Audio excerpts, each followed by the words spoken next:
До сега овој вирус е познат. Вирусот е 1965 година прв пат открен и толку е опасен што првично студенти на медицина доброволно се заразуваат со тој вирус за да видат каква ќе биде клиничката слика. И така е видено дека тој во таа група на вируси што дава наснинки, од кои ние 4 пати годишно се разболуваме. Овој коронавирус, таков како што е, во секоја сезона од тогаш е регистриран дека помеѓу 15 и 35% од сите наснинки во тек на зимата се предизвикани од коронавирус. Два пати овој коронавирус не изненадува. Значи, он има 4 подтипа, го има и кај животните, не знаеме точно кој е изворот на зараза. Јасно е дека се пренесува од човек на човек, првите 2 дена се најзаразни. За вирусот има исклучително ниска контагиозност.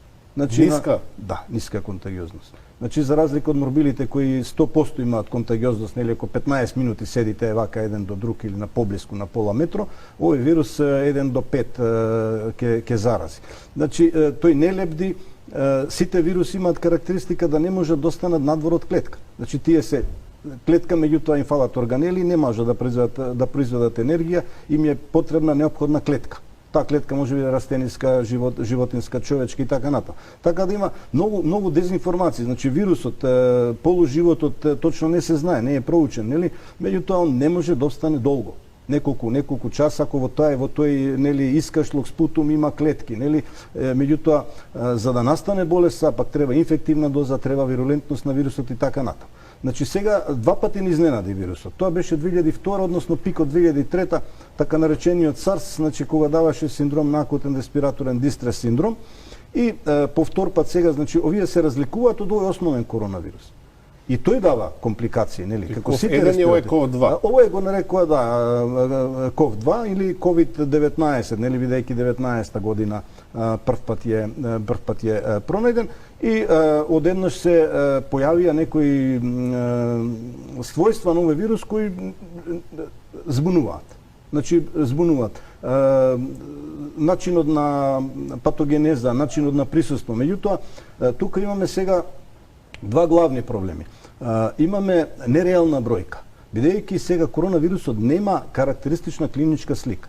Со таа карактеристична клиничка слика што сега, нели, оди короната, одат респираторен синцитијален вирус, параинфлуенца, риновирус, инфлуенца С, од бактериите, микоплазма, слична клиничка слика дава, хламидија. Така да тој ние не можеме како грипот. Може ли само за нашите гледачи, ова се стручни термини? Добро. Сакате да кажете дека оди заедно со други вируси, други болести кои што се присутни вообичаено во едно. Јас мислам дека е сличен на нив. Да, сите тие причинители дават слична клиничка слика.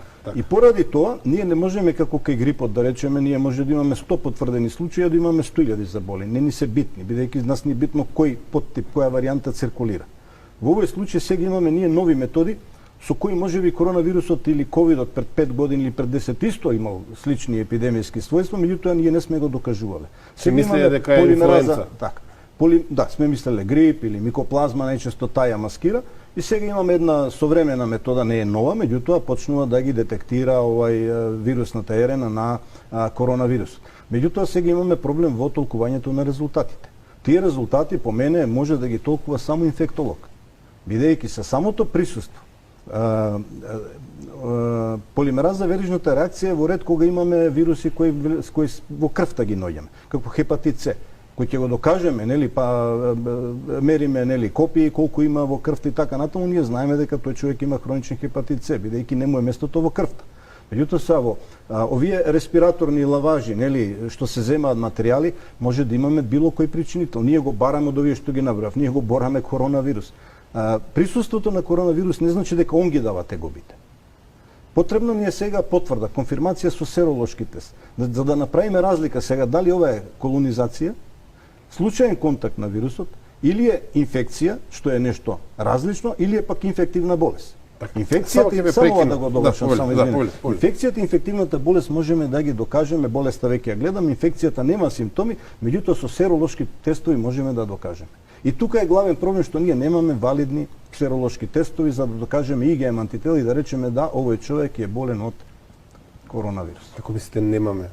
Системот, здравствениот систем нема такви тестови вообичаено? Воопшто нема. Значи има тестови, меѓутоа тие тестови треба да бидат валидни, односно да имаат висока сензитивност и специфичност. Тоа значи да не бидат, да не даваат голем процент на лажно позитивни или лажно негативни.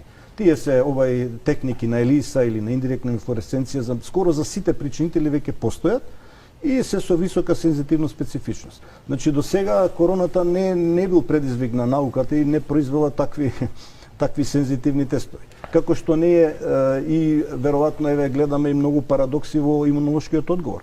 Во најголемиот број, ако имаме време, после можеме да објасниме случаи, имунолошкиот одговор не реагира. Да видиме зошто не реагира на овој вирус. Организмот не реагира на вирус. Во многу случаи опишани, значи парадоксално ние немаме борба.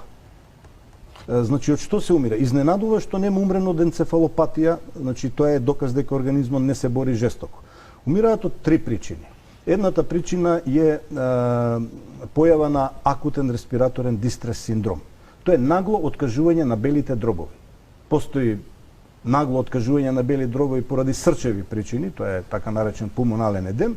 Сите причини кога нагло ќе откажат белите дробови се става во тој кош на акутен респираторен дистрес синдром кој се следи од некаде 1970 година.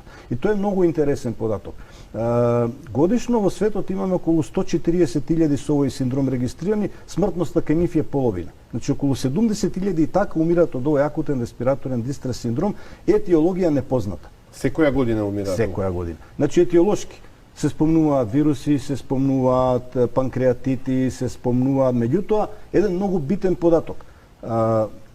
Тесно епидемиолошки поврзано с поставање на респиратори се појава на овој дистрес синдром.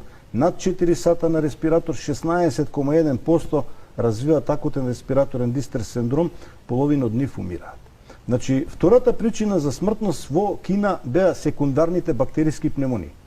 Значи, тоа не ни е ништо ново, не чуди. Секоја вирусна инфекција оштетува респираторен епител и во следниот период од месец-два некој од бактериите, најчесто пневмокок, односно стрептококус пневмонија, стафилокок или хемофилус инфлуенција ни прават пневмонија, а од пневмонија се умира во светот. Тоа е 10-та причина кај младите за смртност, кај постарите од 65 години секој шести умира од пневмонија. Значи тоа ни е познато, не ни изненадува. Изненадува сега појавата на примарна вирусна пневмонија. Типично за многу вирулентни вируси. Овој не е таков, организмот не се бори, а он прави во висок процент примарна вирусна пневмонија. Меѓутоа за стрејке овие, иако се пневмонии, билатерални пневмонии со многу жаришта, они се во таа група на лесни случаи, они оздравуваат. Значи смртноста е поради сепса, поради така наречена сепса, поради акутен респираторен дистрес синдром и поради пневмониите кои се секундарни. Поставувањето на респиратор, реков, само по себе, значи во тие студии што има интересно? Едната студија има над 100